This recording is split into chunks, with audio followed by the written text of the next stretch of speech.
Sinabi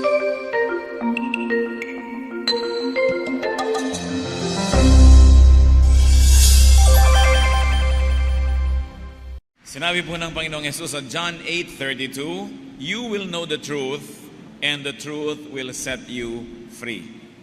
So the greatest experience is to know the truth, and the outcome of that experience is freedom. Slavery, imprisonment is the opposite of freedom in Christ. Ang mga anak po ng Panginoon ay marapat na maging malaya, hindi sila nakagapos, hindi nakakulong. Ang ating pag-aaral ngayon, pinamagitan natin, how to live in freedom. Paano ba mabubuhay ng may kalayaan? Aming Ama sa Langit, Diyos na lumikha sa aming lahat, turuan niyo po kami na matuto sa sandaling ito. Patawarin niyo po kami sa aming mga kasalanan. Linisin niyo po kami. Gawin niyo kaming karapat-dapat tumanggap na yung mga pagtutuwid, pagpapalakas, pagpapala, at pagpapaliwanag. We surrender our hearts to you, O God. May your will be done in our lives. Protect us from lies and falsehood, from deception. Protect us even from our own weaknesses. Ililigtas mo kami sa gawa ng mga masasamang tao at masasamang espiritu, O Diyos. At sa iyong pag-iingat sa amin sa sandaling ito, nawain niyo ring pag-ingatan ang mga mahal namin sa buhay na di namin kasama ngayon. Mangusap po kayong may kapangyarihan. Gamitin niyo po ang inyong lingkod na daluyan ng inyong pagpapala. Ngunit kayo ang maging tunay na tagapagsalita. We ask you, Father, to lead us unto greater knowledge of you and unto more and more freedom. We ask you confidently as we ask in the name of Jesus our Lord, your Son. Amen. How to live in freedom. Marami pong tao nakakalungkot, buong buhay na lang, hindi na nakalaya. O kaya halos matatapos na ang buhay dito sa lupa bago nakaranas na lumaya ang isip, lumaya ang katawan, lumaya ang emosyon. Isaiah 61:1, "The Spirit of the Sovereign Lord is on me, because the Lord has anointed me to preach good news to the poor. He has sent me to bind up the brokenhearted, to proclaim freedom for the captives, and release from darkness for the prisoners." At ito po ang isang prophetic statement na gagawin ng Diyos para sa tao, na ang tao ay palalayain mula sa kanyang mga pagkakagapos, mula sa dilim, mula sa pagkakatali. Luke 4:18, Jesus quoting Isaiah, "He has sent me to proclaim freedom for the prisoners." Yan daw ang isang pangunahing dahilan kung bakit ang Panginoong Hesus ay isinugo upang siya ay magturo sa mga bilanggo na mga ito ay makalaya. 2 Corinthians 3:17, "Now the Lord is the Spirit, and where the Spirit of the Lord is, there is freedom." Ito daw po ang isang pamantayan na nandun ang Espiritu ng Diyos, may laya ang mga tao, may kalayaan. Malaya silang maging mabuti, gumawa ng tama. Kaya pag sinasabi natin napaka-spirit-filled ng activity o nandun ang presensya ng banal na Espiritu, dapat kasama nating inaasahan na nandun kalayaan. Kalayaan ng emosyon, kalayaan ng puso, kalayaan ng tao, hindi yung pigil na pigil, gapos na gapos, taling-tali, hindi yan ang ibinibigay ng Espiritu ng Diyos. How to live in freedom. How can people live in freedom? Maraming uri po ng pagkakabilanggo, pagkakatali ang mga tao. Paano talaga magiging malaya? Unang-una, be free from debt. Yung taong walang utang, malaya. Yung taong maraming utang, nababawasan ang kanyang kalayaan. Kahit hindi nakakatawa yung joke ng nagpautang, tatawa siya kasi may utang siya eh. Kahit ayaw niyang magsabi ng happy birthday, kakanta-kanta siya ng happy birthday kasi may utang siya. Kahit na ayaw niyang gawin ng isang bagay, gagawin niya kasi nga siya ay nakatali sa utang. Kung gusto natin na maging malaya, iwasan ang pag-utang. Proverbs 22:7, "The borrower is servant to the lender." Wala nang makakareklamo pa na katotohanan nito sapagkat ang Biblia mismo ang nagsasabi, ang nanghihiram ay nagiging alipin ng nagpapahiram. So as much as possible, do not borrow. When you cannot help it, pay as soon as possible. Habang hindi ka nagbabayad, umiiwas ka. Habang hindi ka nagbabayad, medyo nakayuko ka ng konti. Ang hina-hina ng boses mo kasi marami kang utang. Bihira na yung marami ng utang, malakas pang tumawa, malakas pa ang boses, yun ay may kasama ng palabas. No? Kadalasan kiming-kimi ka, tiklo pang yung pakpak, basa lahat ang balahibo mo para kang basang sisiw pag meron kang utang. Romans 13:8, let no debt remain outstanding. Kaya inuuna, pag nagkakapera tayo, nagbabayad agad ng utang, hindi yung kung ano-anong panghihinayangan mo. Ba't ang mga tao, pag may pambayad na, nanghihinayag na magbayad? Pagkatapos, iwas ng iwas, tago ng tago. Hindi yan ang ibig sabihin ng kalayaan. Another way to live in freedom is to be industrious, earn your needs. Kailangan ng tao yung masipag, kitain natin ang ating mga kakainin, kitain natin ang ating mga gagamitin sa buhay. Alam nga naman, ang dami-dami mong gusto sa buhay, tas wala ka namang kinikita. Ang dami-dami mong luho, tas hindi ka naman sapat na nagkakaroon ng income. Proverbs 12:24, diligent hands will rule, but laziness ends in slave labor. Pagka daw masipag ang kamay, ang masipag na kamay na ito magtrabaho, ito rin ang magiging Panginoon, magiging pinuno. Pero ang mga tamad, ang kakawakasan nila, sila ay magiging mga alipin. Kung minsan, lalo sa ibang bansa, inggit na inggit yung mga ibang lahi. Sa ibang lahi, parehong nationality, dahil mas mayaman yung lahi A kaysa lahi B. Pero nakikita naman natin, masipag naman talaga yung lahi A. Bakit naman naiinggit pa yung lahi B? Ang tatamad naman nila. So kailangan ng tao masipag. Be financially independent. Be financially self-sufficient.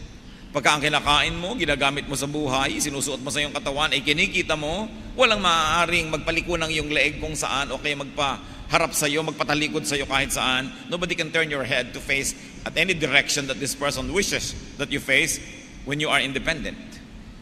Kaya kung tayo naman halimbawa ay mga bata pa, mga estudyante, di siyempre naturally nagkakaroon ng certain form of dependence, dalian ng pag-aaral at nang makatapos na para ka maging independent. Hindi para magmalaki o kaya ay yumabang sa mga tumulong sa iyo, kundi para hindi ka na nangangailangan na lagi ng susunod-sunod. At ngayon, kung sumasama ka na lang, dahil gusto mo talaga, hindi dahil napipilitan ka. Earn your needs. It's very important. Ang lahat naman ng tao ay dumadaan sa panahon siya ay malakas, siya ay mayroong pagkakataon, at hindi naman lahat ng panahon ay malakas ka at may pagkakataon, pero yung batting average ng tao ang mahalaga. Dumarating sa buhay yung wala kang trabaho, wala kang kita, talagang umaasa ka sa tulong ng iba, pero hindi naman dapat panghabang panahon na ganun ang buhay ng tao para siya ay makalaya naman. Another way to live in freedom is to be strong. Hebrews 12:2, strengthen your feeble arms and weak knees. And to apply to our topic now, palakasin mo, hindi lang yung katawan, kundi yung kakayahan mo na makapamuhay ng hindi umaasa sa iba. Weakness attracts aggression. Kaya ang sinasabi ng iba na pupunta sa war, it's the only way daw to have peace is to go to war. Sabi ng iba, the only way to have peace in the world is for some nations to be very, very strong. Those very fully armed nations justify their armament because they say if we are weak, nobody will respect us, they will conquer us. And then they will become the bullies of the world pagka wala daw magkakontra dyan. Weakness attracts occupation and subjugation. Kaya ang Pilipinas, lagi nalang pinagnanasaan at pinag-aagaw-agaw ng maraming mga bansa sa ating kasaysayan na iyay totoo, sapagkat mahina ang bansa. Watak-watak, gulo-gulo, kanya-kanya, napakadaling sakupin. Pag mahina ang isang tao, parang sinasabi niya sa iba, halika, ako'y sakupin mo. It's important to be strong. Another way to live in freedom is be informed. Be knowledgeable, be wise. 1 Thessalonians 4:13, we do not want you to be ignorant. Kailangan ang isang tao hindi mangmang, sapagkat ang mangmang ay nagaanyaya ng pang-api. Ang mga mangmang ay nangaanyaya ng pagsasamantala ng mga marurunong. Kaya tinuturuan ang ating mga anak na maging marunong para hindi sila maging api-apihan ng iba. Tinuturuan natin silang maging magalang para kung piliin nilang maging magalang ay pwede, pero dapat kung piliin nilang hindi magalang dahil hindi dapat igalang itong taong kaharap nila at sila inaapit kinakawawa, dapat may choice silang hindi maging magalang. Hindi yung pinalaki mo sa kamangmangan, pinalaki mo sa inferiority complex, pinalaki mo sa kababaang loob na lang, inaapi na ng iba, tinatapakan na ay tahimik na lamang na umiiyak sa isang sulok. Nagiging api. Hindi siya nagkakaroon ng kalayaan. Dapat alam ng mga tao ang kanilang mga karapatan. At alam niyo po yung kamangmangan napakalaking pang-aalipin. Nasa isa halimbawa kayong magandang lugar, tapos may nakita ka ang ganda-gandang silya sa labi ng isang hotel. Kung mangmang ka, Halika, upo tayo doon. Sabi ng mamang, wag na, baka may bayad. Kasi hindi mo alam na libre naman yon sa mga nandun sa lobby ng hotel na yon.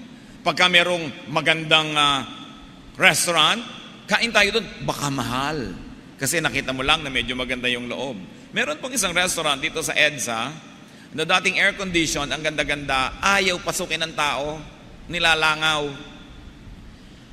Tinanggal nila yung air conditioning, hinayaan nila pumasok lahat ang init at alikabok, ang daming kumain. Pero ganun din ang presyo, hindi na iba.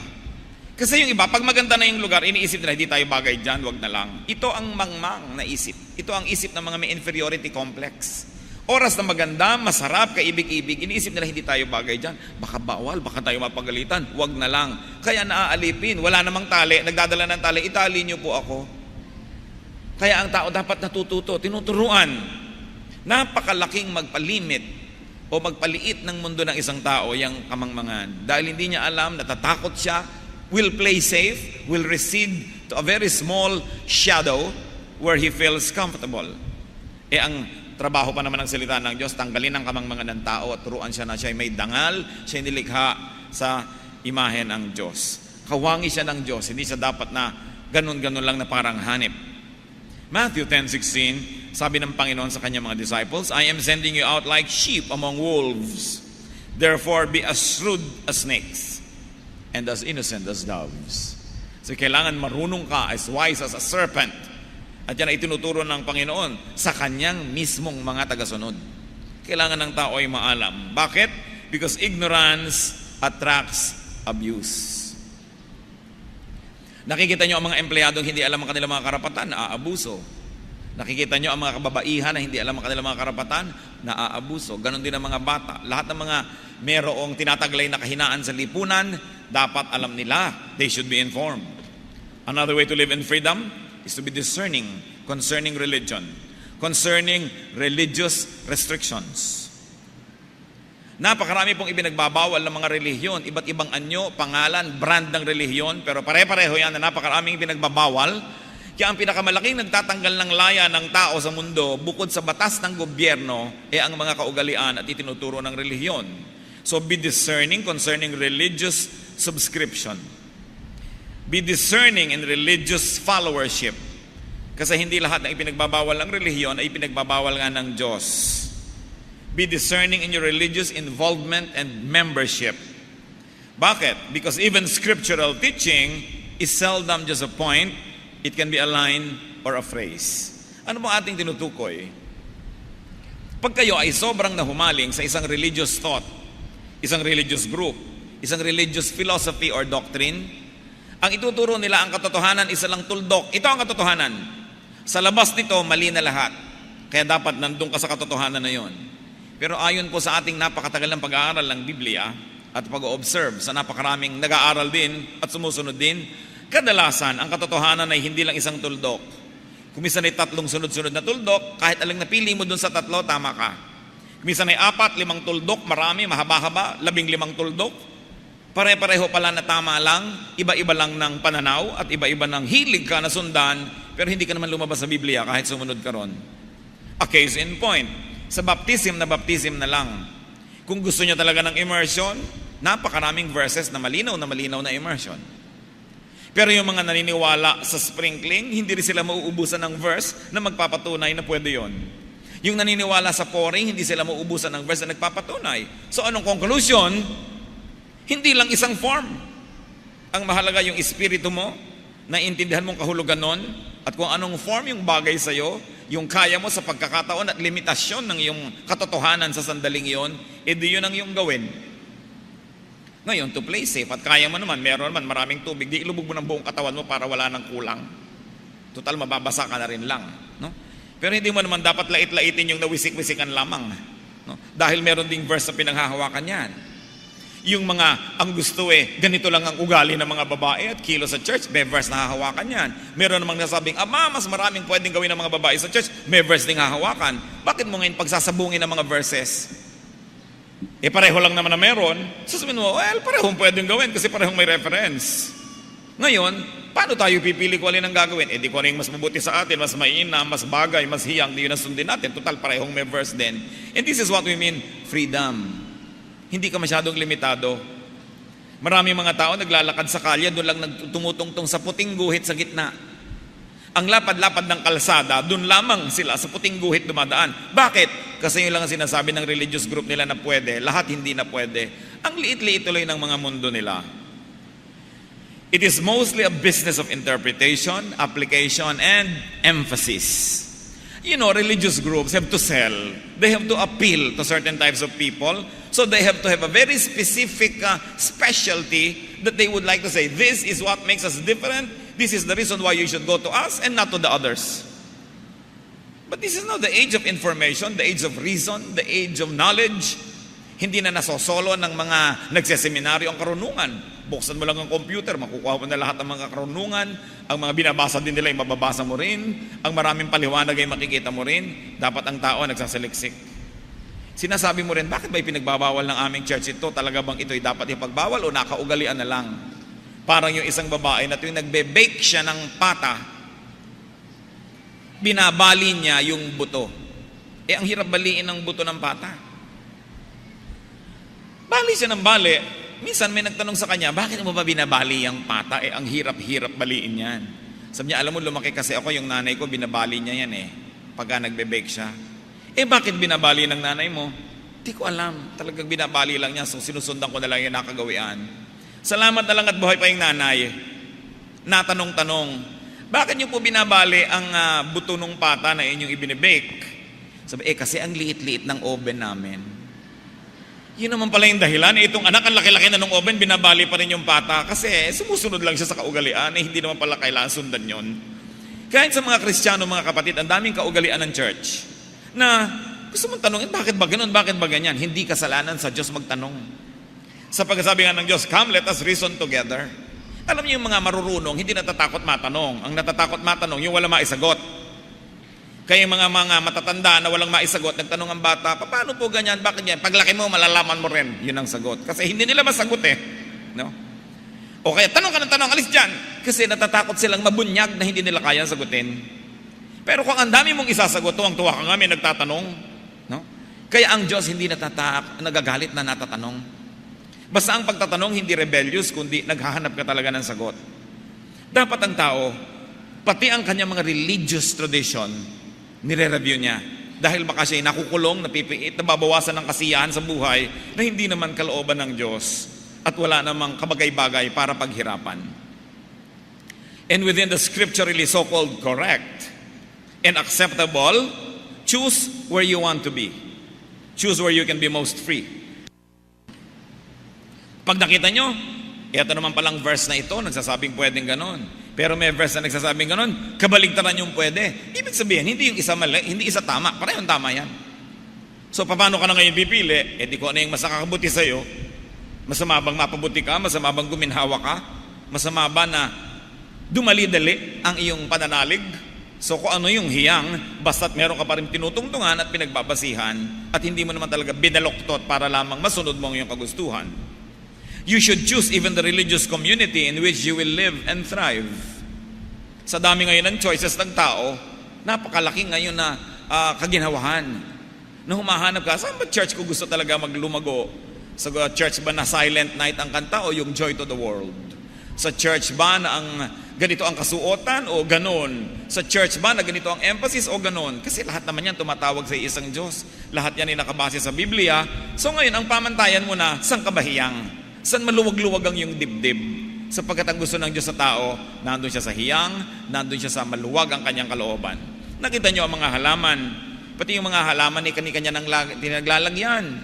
Ang mga orchid doon sa medyo nakalilim kasi maiinitan sila, mamamatay. Yung mga lumot na doon sa mga basa at madilim. Yung mga cactus nasa sandy soil at doon sa mainit na mainit. Bougainvilleas and other flowering plants should be in the sun. So kanya-kanyang lugar, ganon din ang mga anak ng Diyos. Sapagkat nilikha niya tayong iba-iba, unique ang bawat isa, hanapin mo kung saan kahiyang. Ganon din sa iyong religious community. Meron naman kasi dahil iba ang iyong disposition, iba talaga ang karakter mo, ang magiging tingin mo na ngayon sa religious community ito, nananakal, nanggagapos, napapaliit ang mundo mo, pero meron namang tuwang-tuwa doon sa lugar na yon kasi ganoon ang gusto nila. So hanapin mo dapat kung saan ka hiyang. Iba-iba kasi yan kahit iisa ang Biblia. At hindi naman yung isa, kung pa iba, masama na siya. Siyempre, masama siya sa point of view nitong kabila dahil nagko-contest sila. Pero kung sinasabi mo, paano ko tatawaging masama ang isang pananalig na may tinutuntungan din naman na turo ng Diyos at salita ng Diyos? So the truth is not always just a point. Sometimes it is a phrase, sometimes it is a line. And no matter what point on that line you stand, you are still standing on the truth. Ilan sa mga halimbawa po ng mga pagbabawal, pagtatali na nasa Biblia mismo. 1 Timothy 4:3. They forbid people to marry and order them to abstain from certain foods which God created to be received with thanksgiving by those who believe and who know the truth. So sa 1 Timothy may tinutukoy sila na ilang mga tao na nagtuturo naman na ito hindi mo pwedeng kainin, ito pwede mong kainin, bawal na mag-asawa, wala mag-aasawa, masama yan. So nakikita nyo po na ito'y pinabubulaanan ng 1 Timothy 4:3. However, there were people who were teaching it. Kawawa naman kayo kung doon kayo napasama sa grupo na yon. At yan ang nararamdaman ko minsan pag nakakakita ako ng mga karatula ng iba't ibang mga religious groups. Madalas po kasi ang inyong lingkod, naglalakbay sa mga lalawigan. Natutuwa ako, ay salamat, merong Christian church dito. Pero kung minsan may kahalo ring lungkot. Kasi yung church doon sa bayan na yun, sobrang higpit. Bawal sumaya. No? Kasi mabuti nakarating dito ang ebanghelyo, ang salita ng Diyos, pero kawawa naman sa dinami-rami ng uri ng churches, ito pa ang dumapo dito. So sigurado ang mga tao dito marirestrict, liliit ang mundo nila, at magiging self-righteous, tuturuan sila ng separatism, tayo lang ang tama, lumayo kayo sa iba. Nahabag ako, at the same time, natutuwa rin dahil Biblia din naman yung nakarating sa kanila. Colossians 2:21-23, do not handle, do not taste, do not touch.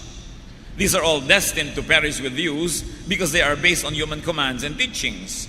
Such regulations indeed have an appearance of wisdom with their self-imposed worship, their false humility, and their harsh treatment of the body, but they lack any value in restraining sensual indulgence. Here in the book of Colossians, ano po naman ang tinutukoy? Yung marami mga turo din ng iba. Huwag kang hihipon yan, huwag kang hihipon ito, huwag kang malang titikim ng ganyang mga bagay. Sabi na ko, nonsense. Pinapaliit lang niya ng mundo mo, mukhang banal yan, mukhang tama, pero wala naman talaga yung halaga, kasi hindi naman talaga yan masusupil yung mga masasamang ugali ng tao. Pipilitin mo lang mga taong maging hipokrito, itago ang mga katotohanan tungkol sa kanilang sarili, hindi ibunyag ang kanilang mga kahinaan at mga bisyo, tuloy hindi magagamot. Kasi pag sobrang higpit naman, ang nangyayari, ang mga tao nagpapanggap, nagbabalat kayo para patuloy silang maging katanggap-tanggap. Hindi lumalabas ang katotohanan, tinatakpan ng sugat, hindi nalilinis o napapagaling. Sa Colossians 2:6, ibang uri naman ng mga gulo sa loob mismo ng iglesia ang pinag-uusapan. Therefore, do not let anyone judge you by what you eat or drink, or with regard to a religious festival, a new moon celebration, or a Sabbath day. So yung iba, huy, Sabbath ngayon, ba't hindi ka nagsasabath? Ganyan, dinajudge ka. O bakit ka nag-celebrate pa ng mga ganyan-ganyan? Hindi ka na dapat nagaganyan. O bakit ka kumakain yan? Ba't ka umiinom nito? Sabi nyo, hayaan nyo nga sila. Huwag nyo silang hayaan na silang naguhog sa inyo. Ang mahalaga, ang inyong budhi ay malinis. At ang ginagawa nyo, alam nyo, wala kayong nilalabag na salita ng Diyos. Don't let the traditions, the tastes of others be imposed upon you. Especially religious restrictions on diet. Kami ganoon.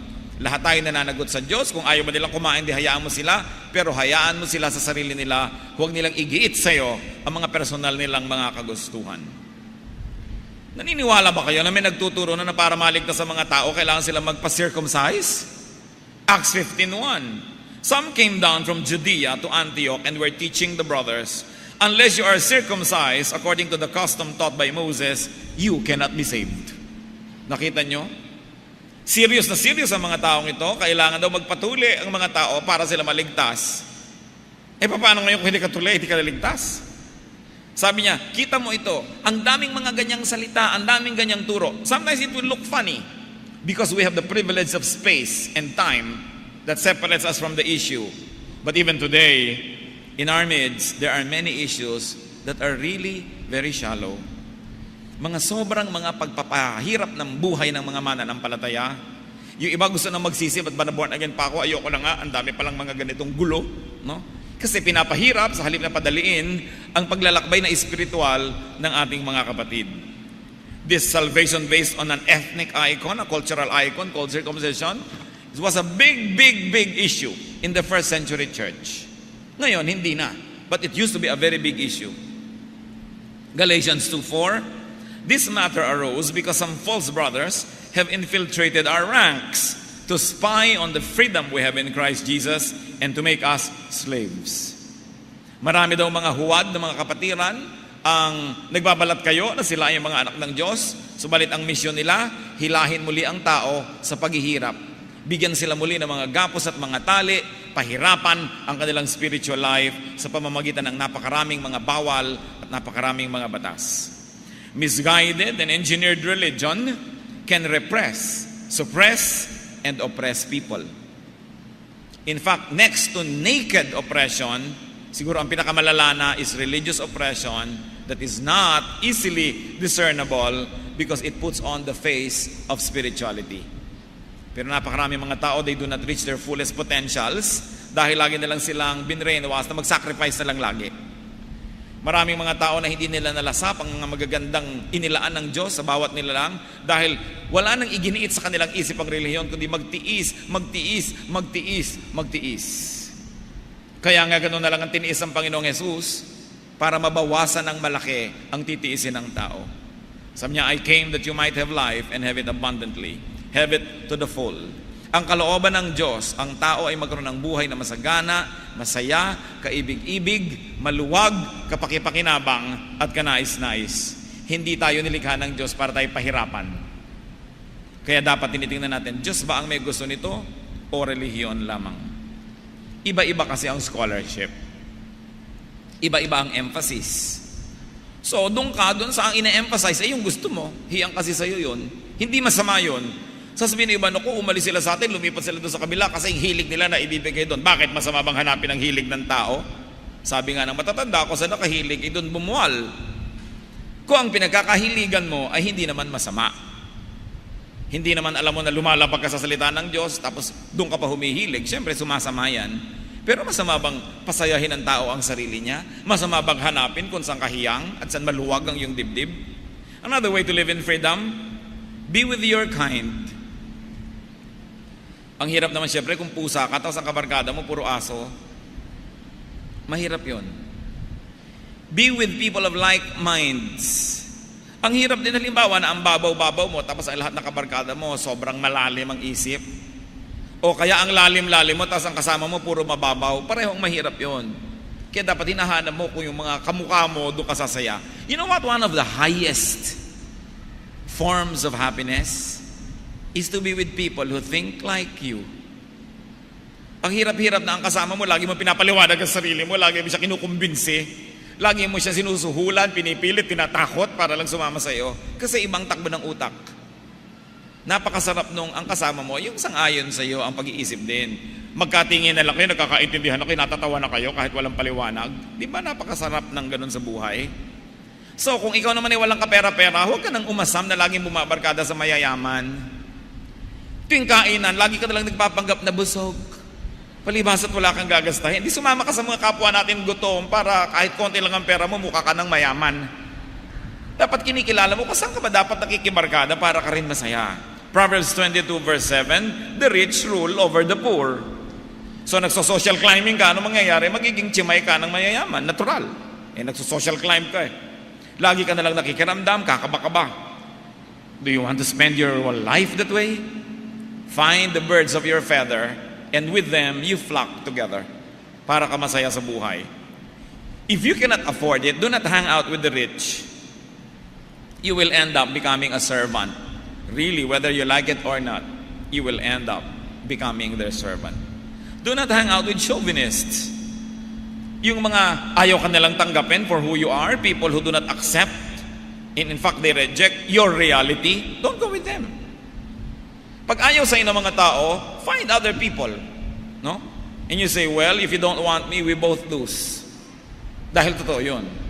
Hindi yung lagi mo igigiit na tanggapin ka ng iba, sa ayaw nila sa'yo Buong buhay mo na lang, pinipilit mong pumasok ka doon sa kanilang korte, hindi ka ganon. Kasi siguradong may katumbas ka rin, may katugma ka rin sa balat ng lupa. No? Mismatched company can enslave. because you're forever adjusting. Or if not, you are forever trying to dominate the other person. In both cases, you will not be free. And you want to be free, brothers and sisters, be far enough from people. Although near enough, but you must be far enough. Live far enough as to have space to breathe, space to grow, and space even to fail. Because people fail once in a while. You cannot be perfect all the time. Pero pagka ang mga kasama mo, hindi sila nag-accommodate ng failure, ano mangyayari? Stress ka buong buhay. Pagka meron kayong taong malapit sa inyong puso, huwag na huwag hanggang kaya nyo na magtitira kayo sa isang compound o lalo na sa isang bahay at lalo na sa isang kwarto. Kaibigan mo yan, ang gaan-gaan ng loob mo sa kanya, sabi, halika, magsama na lang tayo sa dorm, mamaya magkagalita kayo. No? Kung pinapahalagahan nyo ang isang tao, sikapin yung huwag siyang masyadong maging malapit. Kasi makikita nyo, ang mga kapangitan niya na pag malayo ay natatakpan ng makeup. At makikita niya rin ang mga kapangitan nyo, mamaya wala na nakikita kundi mga pangit. So, gusto nyong maging magkakasundo, huwag masyadong magkakadikit ng bahay, pati mga magkakamag-anak. Dahil mamaya, tampuhan yan, away-away, nag-away ang mga magulang, pati mga anak, kasama na rin sa mga awayan, pati mga asawa, mamaya, ubusan na yan ang lahi. Maganda ang magbiyanan ang bahay nila kung pinakamalapit, mga 5 bloke. Yun ang pinakamalapit. Pag naaamoy ng biyanan mo, ang gisa mo, mamaya, napintasan ka pa. Lumayo-layo ng konti, no? Mga lalaki, gusto nyo ng tahimik na buhay, huwag nyo pagsamahin ng inyong ina at ang inyong asawa sa isang bahay. No? Dahil siguradong gulo ang hinahanap nyo niyan. Ngayon, kung hindi nyo kaya economically, wala na tayong magagawa, gumawa kayo ng paraan para magkasundo. Pero habang kaya, naku, wag na lang. Yung mga nag-aasawang muli, na byudo kayo o na byuda, mag-aasawa kayo muli, gusto nyo tahimik na buhay, ibang bahay, para sa bagong asawa at bagong pamilya, kung kaya. Dahil siguradong magiging impyerno ang buhay nyo. Magkakagulo yan. Pagka pinapagalitan ng stepmother yung stepdaughter, kahit na dapat talagang pagalitan, ang isipin ng stepdaughter, kasi stepmother ka lang siya, kaya nagagalit. Kaya hindi ka na ngayon makapagalit, kahit pwede naman talaga dapat. Nagiging artificial ang samahan. Ang hirap-hirap ng sobrang mga close. Proximity with others can inhibit, limit, suffocate, bind, and imprison you. Kaya dapat, yung nakikita nyo lagi sa mga truck ng graba, distansya, amigo. No? Sa mga magkakamag-anak. Huwag masyadong malapit dahil mag-aaway din kayo. Sigurado yon, walang palya, mag-aaway kayo. No? Kung hindi kayo mag-aaway, yung mga anak nyo nag-aawayan, ganun din ang kakawian noon. Close family ties can sometimes mean suffocating family ties. Kaya, matuto na tayo sa karanasan ng mga nauna sa atin. You know, because of economic interdependence, that's the reason why many people are extra close together. Because they cannot afford to live apart from one another, so they live together. And what happens? Gulo. Isa pa po ng mga napakahalaga, mga kapatid, kung gusto natin ng mapayapang buhay, huwag tayong masyadong palatanong. Nakita mo nang tahimik ang mukha ng isa, bakit nananahimik ka? Bakit ka nakasimangot? Nakasimangot na nga. Ba't ka naninimangot? Anong hinahanap nyo? Sagutin na kayo ng pabalang-balang dahil baka mainit na nga yung ulo, naninimangot na, tatanungin mo pa. Marami naman mga nanay, ganyan. Oh, bakit ka? Ba't ngayon ka lang? Oh, ba't di ka sumasagot? Ba't di ka kumikibo? Sa kanyo na lamang hantayin mag-volunteer kung gusto makipag-usap. Kasi kahit anak nyo yan, may karapatan siyang hindi sumagot kung ayaw nyo kumibo. No? May mga nanay kasi, may mga tatay, may mga tiya na tanong ng tanong. Ano magkano yung binili mo? Napamahal ka. Magkano yung binili mo? Hindi naman niya pera. No? Ayaw mo nang sabihin dahil siguradong pipintasan. Nako, kung ako bumili niyan, nakatatlo na ako sa halagang ibinili mo. No? Meron nga hindi mo na dinadalaw. Ba't di mo kami dinadalaw? Hindi ka na nga dinadalaw, nagtatanong ka pa. Mahirap bang isipin nyo na ayaw ka makita? Di ba? Dahil kung gusto kang makita, di nandyan yun. Pero sabi mo, ba't di ka dumadalaw? Ba't di ka tumatawag? Ba't di ka nagte-text? Magte-text ka. Ba't di ka nagte-text? Ayaw mo mag-text, ano? Siguro ayaw mo makipag-text sa akin. Obvious ba? So, wag nang tanong ng tanong. Alam niyo po yung pagtatanong, kadalasan naglalayo sa atin mga magkakamag-anak, magkakaibigan. Kasi sabi mo nga, ask me no questions, I'll tell you no lies. Huwag niyo namang pilitin ng taong magsinungaling pa tatanungin nyo, pagsisinungalingin yung tao para yung madidinig nyo, yung gusto nyo madinig. Gusto nyo pa bang mangyari yun? Dapat marunong tayong makiramdam. Hindi lahat itinatanong. Akala nyo ba katangian niya? Ba ako, mahilig ako magtanong, itatanong ko talaga. Hindi katangian yun. Kagaspangan ng ugali. Na hindi mo iginagalang ang pananahimik ng kapwa. Kahit asawa nyo. Asawa nyo dadating tahimik. Hayaan nyo kung gusto niya talaga magkwento, magsasalita rin yan. No? Wag, huy, daddy, bakit tahimik ko? Huy. Mamaya nahataw ka na ng tubo tuloy, kahuhuy-huy mo dyan eh. Hayaan nyo lang siya kasi mamaya, pag ready na siya, magsasalita rin. Be far enough because it gives people freedom. Remember, pag pinag-uusapan po natin ng laya, hindi lang laya natin, laya din ang kapwa natin. Kailangan pinapalaya din natin sila. Hindi lang tayo yung nag-iisip na malaya tayo. Pinapalaya din natin sila from our needless interference, from our needless presence. People need space. Kahit mo anak yan, kahit mo kapatid yan, kahit mo magulang yan, kailangan niya kumisa mapag-isa. Hayaan mo lang. Hindi na tuloy yung iba tuloy. Dahil punong-puno na, ang ginagawa na lang, biglang nag-aal sa balutan, lumalayas. Kasi hindi nakakakita ng compromise. Wala nang makitang solusyon, lalayasan ka na lamang. At alam niyo po, yung mga OFW, hindi lahat ng nag-OFW, nagtatrabaho sa ibang bansa, dahil sa pera. Meron din gustong-gustong makalaya sa pamilya. Sakal na sakal. Hindi na magawa ang ibig, ang tanging solusyon, manirahan sa ibayong dagat. Another way to live in freedom is to control, to limit, and to minimize your desires. 2 Peter 2:19, a man is a slave to whatever has mastered him. At ang isang tao na sobrang maraming hinahangad, maraming gusto, yan ay isang tao na magiging alipin. Sapagkat kumisay magpapaalipin siya, maabot lang ang kanya ninanais. Desire can compromise autonomy. It can compromise self-sufficiency, therefore freedom. Kaya tinuturo po ni Jesus, kontian nyo lang yung desire para wala kayong masyadong maraming amo. Pagka marami kang hinahabol, mapapagod ka. Kaya dapat simplify. 1 Peter 2:16, but he was rebuked for his wrongdoing by a donkey, a beast without speech, who spoke with a man's voice and restrained the prophet's madness. Pinag-uusapan dito, si Balaam. Pinag-uusapan dito, si Balak. Pinag-uusapan dito, donkey. Mga karakter ng isang kwento na sobrang kakaiba. Ang propeta, sinusuhulan ng isang hari na sumpain ng Israel dahil natatakot siya, sobrang lakas na ng Israel. Baka magyera sila, matalo siya. At yung propeta naman, dahil nasuhulan, susumpain nga niya ang Israel. Pinigil na siya ng Diyos. Kaya sumakay siya sa kanyang donkey. At nung hindi na siya mapigil, yung donkey na nakipag-usap sa kanya, bakit ba kasi ito, tuloy ka pa? Nakita mo na nga na pinagbabawalan ka. Sinita na siya ng donkey na ito, nakipagtalo sa kanya dahil hindi na siya makapangatwiran.